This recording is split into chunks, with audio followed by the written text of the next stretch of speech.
I think for me, the one incident that I recall, I don't know if it's the same amount of, is it 120,000 or 80,000? But it involved a Sergeant Sherinda, and Sergeant Sherinda was, when he was charged, he was already in my assisting as a protector after I've received certain threats and so on. So he was there. So when he was arrested, Chair, the only part of mine is that it's an HR function to discipline. I don't know, you don't get involved in to act in any respect of that.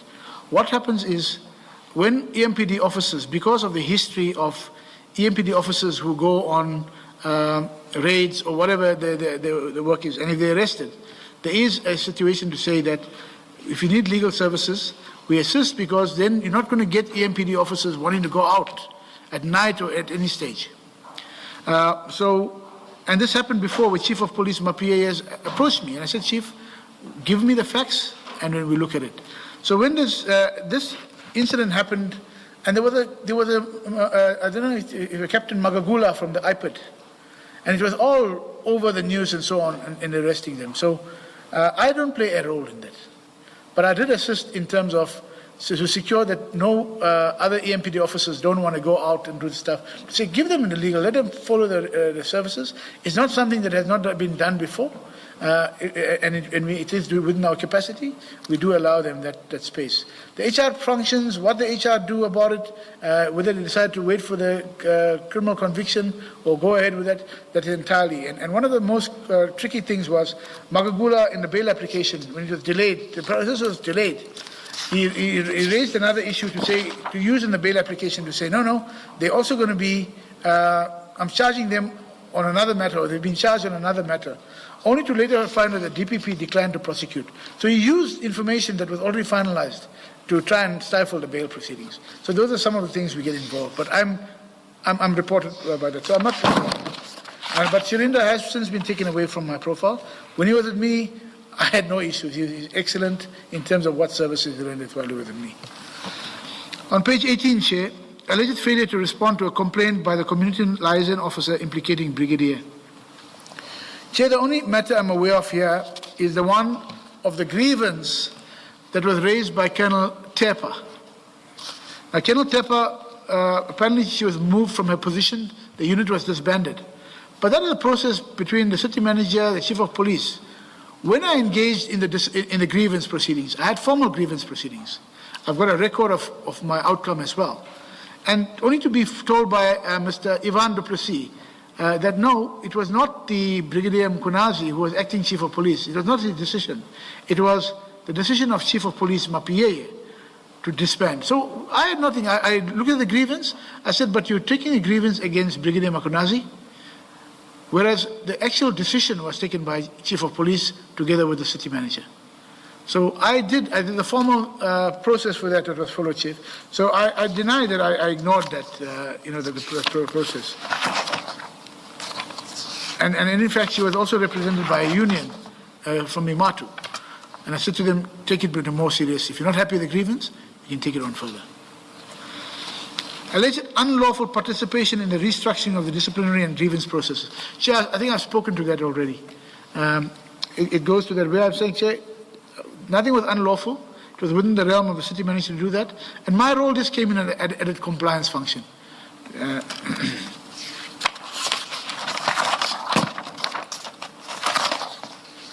Alleged abuse of labor processes to frustrate or remove certain employees. Chair, this, I deny any reference. I mean, the labor processes are there. They're well documented. Everything we did was within the Labor Relations Act. Mr. Nida raised an unfair suspension and an unfair labor practice act, unfair dismissal application. That was before the bargaining councils. So I think it's one of the questions you posed as well, Chair, but it's not in the HR space. And those were the processes that I had to follow. Nida, we couldn't find, if you look at even in this, if I refer to there was, which he provided the commission was an NQF Level 8. He says, I have the qualification. And he shows an NQF Level 8 labor involvement. I think I have a copy as well, Chief. It's on the annexure bundle. page 32, if I'm not mistaken, Chair. My apologies, it's from page 28 CV, 31.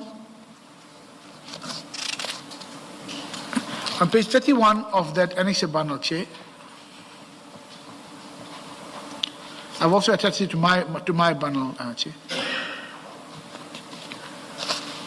To motivate the fact that he had a qualification, he refers to an NQF Level 8 advanced labor law. Now, Chair, that is contrary to what the requirements of the advert were.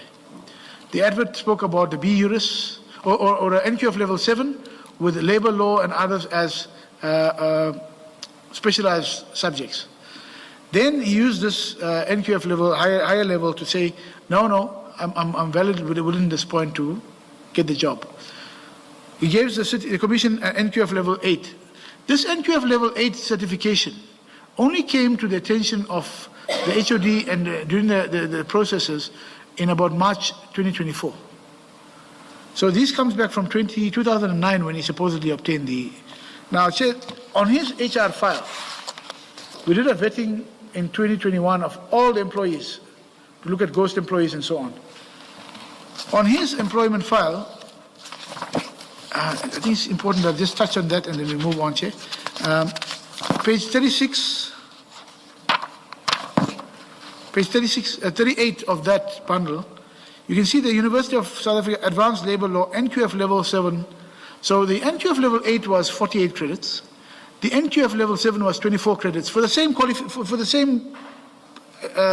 what do I say? I can't even call it a qualification, but it seems to be a unit standard towards a qualification at NQF Level 7.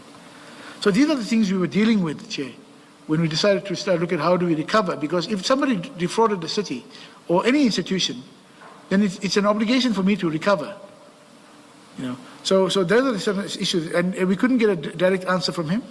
In fact, we were about to go to the UNISA to say, sort out the discrepancy, because even a letter from a professor from university spoke to an NQF Level 7 course at 24 credits, which is used to say that he has that qualification in terms of the advertisement.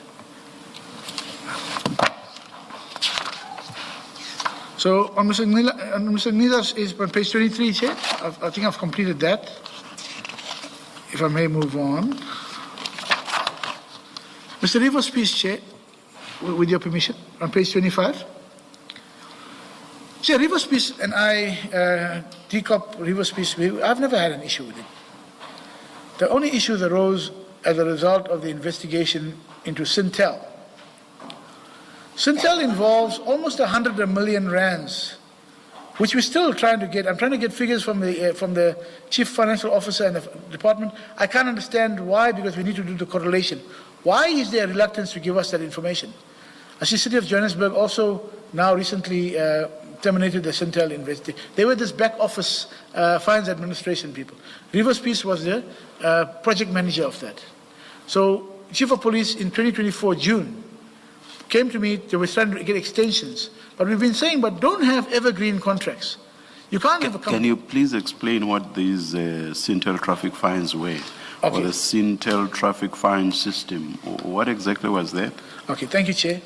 So Cintel was a group appointed by the city so that they, when there's cameras on the road or you're doing your 341s, notices, you know, in terms of your fines that you would be getting, there would be the fines administration part.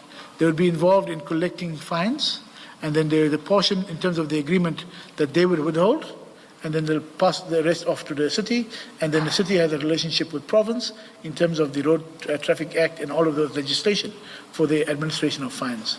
Now, it came to a stage where the contract was coming to an end.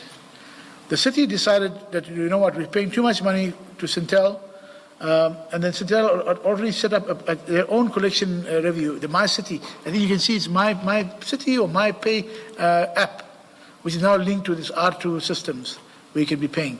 Now, I was interested in the losses to the city because of the correlation. Are they accurately reflecting to the city what they should have been doing? And you also referred to an unexplained withholding of revenues. Who was withholding the revenues? Sintel, in the one matter where we found that the contract was extended and internally they... all I needed was, okay, because this is in the context of what Commissioner Rivers Peace being disciplined. Yes. So I wanted to know whether the withholding is alleged to have been by him or whether it is alleged to have been by Cintel. So you say it was Cintel? I say Sintel, he was a project manager.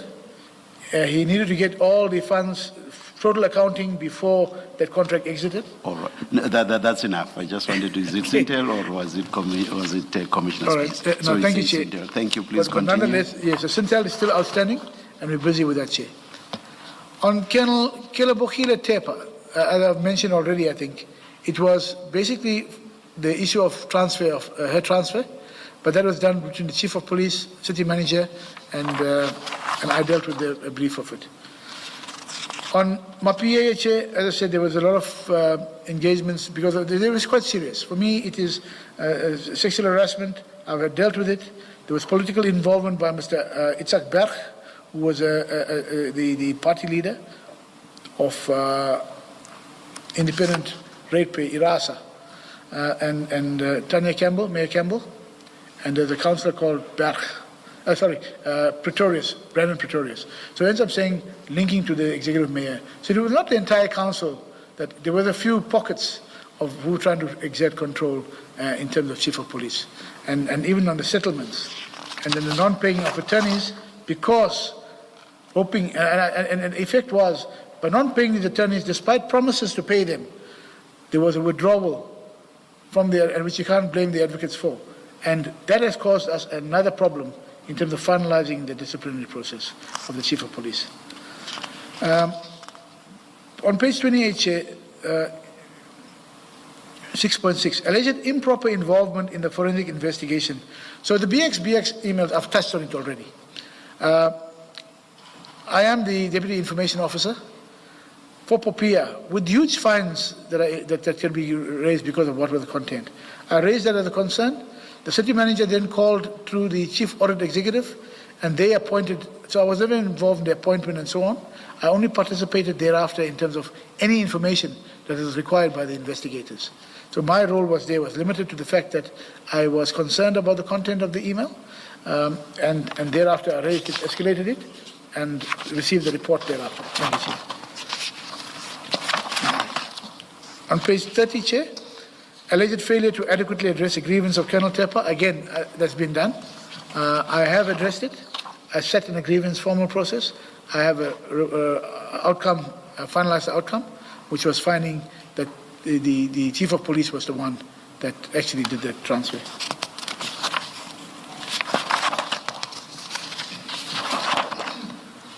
Alleged support of city manager in the usurpation of powers under Section 64C of the SAPS Act.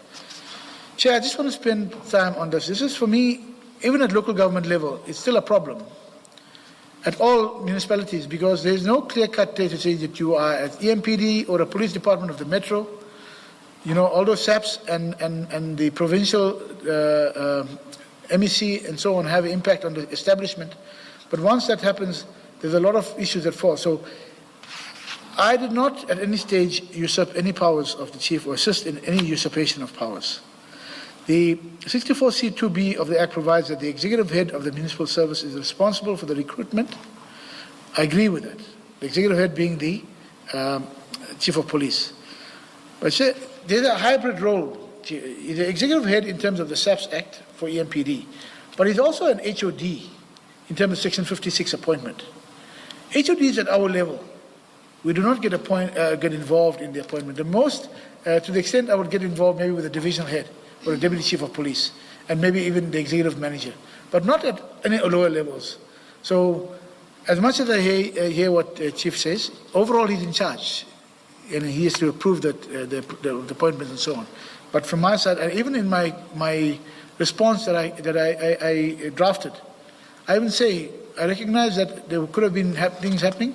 Let's do a policy that could set out very clearly who you deal with. HR will deal with those issues in terms of, I as an HOD, I don't get involved.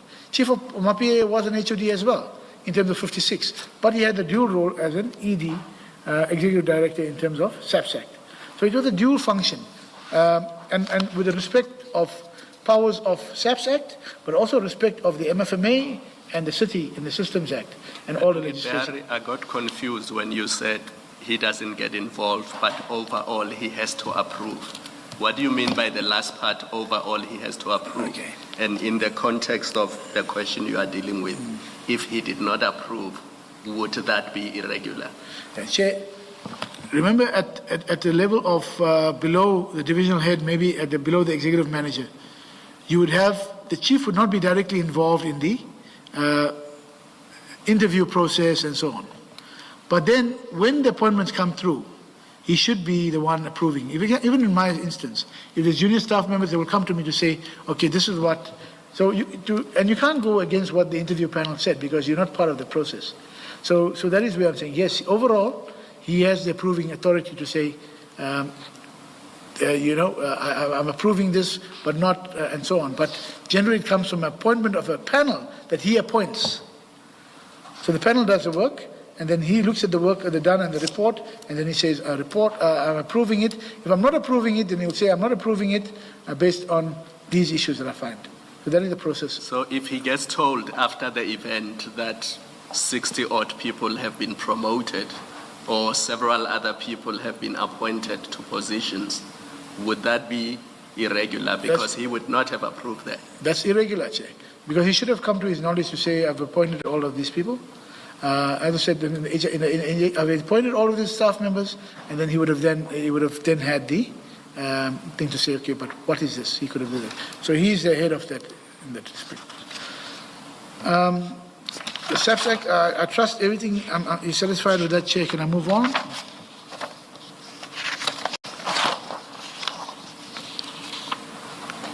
And I did recognize his authority, and hence I crafted, Chief, let's get together and do a policy that will be very clear that nobody can do this in the future in terms of what happened. Alleged improper upward adjustment. Okay, I think we've dealt with that, Chair. Alleged improper involvement of a draft response to Ipid. Chair, and I think I'm also grateful to my evidence leader to give me the last document in the bundle, which was the email from me to Linda Naika. Chair, there was a draft. My role in the legal department, again, is to say, when we hear of anything on fraud and corruption, we go and engage on it, say, where's the fraud and corruption? What do we do? Because I've got obligations to MPAC, I've got obligations to the city, because if the employee decides then I'm going to withdraw, resign, they resign quickly and they take away the salaries and the pension and so on. And then we're sitting with basically not being in a position to recover any impact of fraud and corruption. That report from Ipid was addressed to the Chief MAPA. It went in a meeting to the mayor and to the MMC, held by different role players in Ipid. It didn't come through the administration. All other reports come, whether it's public report, public protector, SIU, all those reports come to the officer, the administration officer, and that's when I get involved. I mean, there's been an instance when even a public protector report, I had taken on review, and we were successful with the review. So that is my role, to say, what are we doing? Because it's not about finding only faults, it's about concretizing such that we don't leave loopholes in terms of later on proceeding with that. But at no stage it had any implication on me stopping or not proceeding with that. My role and my team's role. So you will see the letter which was described as nonsensical. Now I needed to know, I mean, we dealt with only the definitions in terms of what we found, and what were the definitions in terms of fraud, and what were the definitions in terms of PRECA. So when I received the report, I gave it to my divisional head. He's a seasoned prosecutor, more than 7 to 8 years. I said to him, Njabulo, look at the definitions and see how can we link these matters to that. So he drafted a document, which I sent to the city manager to say this is a draft. That document never went out, Chair. It was portrayed, and I don't know how, because it was never a finalized document. In our meeting with, so city manager, after receiving the document from the mayoral office, called a meeting with a person called Kanye, Osborne Kanye. So when Osborne Kanye was in the meeting with city manager, I happened to be in my office and they called me up. And I had engaged him. I said, but in all of this aspect, why don't you arrest him? No, but he says, if you look at, because I'm confused by your saying, you say proceed with disciplinary. However, the matter is with the DPP. See, I don't know if my understanding is that when you say however, you try and put a different spin on what you said above. So you're saying to me, proceed with the disciplinary, but it's not for me, because Chief had the item for the disciplinary. It was for me to look at what I'm saying and requesting in the meeting with Kanye, says, but he said, however, the matter is with the DPP for decision. So when are you? He said, no, we'll inform you. I'll give you an information. So my draft was, we're always proactive in the department. And I said to the DH, please, but do not send it out, because there is, even that letter, I still have to correct certain aspects. For example, they say I was in a meeting with the mayor. I was not in that meeting. Right. And I heard the issue of the word suggest. Chair, I don't want to get into a link, but I'm saying that from my understanding, it was not a definite, because if you say however, it means I must consider the fact that there's something at the DPP. And what also gives me, when I look at Niza's statement, Chair, Niza's statement, when it deals with the Erasmus report in the first one, internal, he says that during April, before he signed off, during April, he had a meeting with Chief of Police. I've got it here. I can refer to for expediency. He says that he was informed that there was imminent arrest from Ipid, which included Julius Mukunasi. So I'm saying, but you still went on then in April, and he mentions the issue of fruitless, wasteful expenditure. But on the 30th of May, did he decide then to go ahead with that investigation or with the disciplinary process or whatever other process it is? But this is what Kanye told us. He says, no, we're not finalized with the process. So that was in a draft form. It was never a document. I only shared the document with Mr. Philip Rakhwale when, apart from the city manager's office, when he came and he was doing it, he said, but what was the engagements with Ipid? And I said, no, there's our draft document. How that was shared to Niza now, to make it look as if it's a final document. Of course, if we didn't go get the full information, it would be nonsense, because we were looking at fraud and corruption. I didn't stop any of the HR discipline. If you wanted to go ahead, go ahead. What has happened to the issue of Ipid telling you that there were imminent arrests? Ipid never had imminent arrest, or never arrest at all, even up to now. So, Chair, that is where, on that part. So I never improperly involved myself in that. For me, firstly, the draft was not improper, because we were preparing it as a draft document, looking at the documents, which will be finalized when the Ipid has responded. I've never signed off on it being the issues that Niza mentioned about me conveniently taking leave and so on. Chair, for me, it's a non-issue. I was on special leave or on family responsibility leave. You don't plan for family responsibility leave when you want to defer, and that's available on my leave records.